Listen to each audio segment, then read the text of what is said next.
Guys ഇപ്പോൾ എഴുന്നേറ്റേ ഉള്ളൂ. എൻ്റെ വക എല്ലാവരും ഗുഡ് മോർണിംഗ്. ഇനി നേരെ പോയി ബ്രഷ് ചെയ്യണം. ഇന്ന് എൻ്റെ ഡേ ഇൻ മൈ ലൈഫിൻ്റെ വീഡിയോ ഇടുന്നത്. ഇനി നേരെ ബ്രഷ് ചെയ്യാൻ പോകണം. ബ്രഷ് ചെയ്തിട്ട് ഇനിയും അടുക്കളയിൽ പോയിട്ട് അമ്മ അവിടെ എന്താ ചെയ്യുന്നത് നോക്കട്ടെ. എന്നാ രാവിലെ എന്നെയും അമ്മ ഇന്നലെ ഇച്ചിരി വറ്റ കിട്ടി, അതിപ്പം കറി വെക്കുക. കപ്പയും കൂടെ വയ്ക്കാന്ന് വെച്ചു.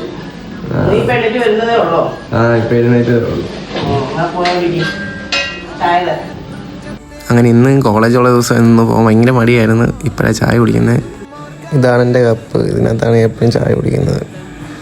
ഇവനാണ് നമ്മുടെ ചാക്കു. നാട്ടിൽ എന്നെ അറിയുന്നവർക്കൊക്കെ ഇവനെ അറിയാം. കാരണം ഇവന് ഇച്ചിരി അഗ്രസീവാണ്. കളിപ്പം പാവത്താനെ പോലെ ഇരിക്കുന്നതേ ഉള്ളൂ. അങ്ങനെ കുറേ നാളായി കഞ്ഞിയും തലക്കറി കഴിച്ചിട്ട്. അപ്പോൾ ഇന്ന് കഞ്ഞിയും തലക്കറിയായിരുന്നു ഫുഡ്. ഉച്ചക്കത്തെ ഭക്ഷണം കഴിച്ച് 4:30 ആയപ്പോൾ ഞാനും കൂട്ടുകാരൻ അങ്ങ് ചായ കുടിക്കാൻ പോയി. ഒരു ദിവസം ചായ കുടിച്ചില്ലെങ്കിൽ അന്ന് എനർജി കാണത്തില്ല. അപ്പോൾ ചായ കുടിക്കാൻ പോയി. പിന്നെ ഒരു 8 മണി കഴിയുമ്പോൾ പിന്നെ ഒരു ചായ കൂടി ഉണ്ട്. ഇതാണ് ഞങ്ങളുടെ സ്ഥിരം സ്പോട്ട്. പിന്നെ ചായ എല്ലാം കുടിച്ച് കഴിയുമ്പോൾ പിന്നെ അതിലൊക്കെ ചുറ്റിക്കറങ്ങി പിന്നെ നേരെ വീട്ടിലോട്ട് പോകും.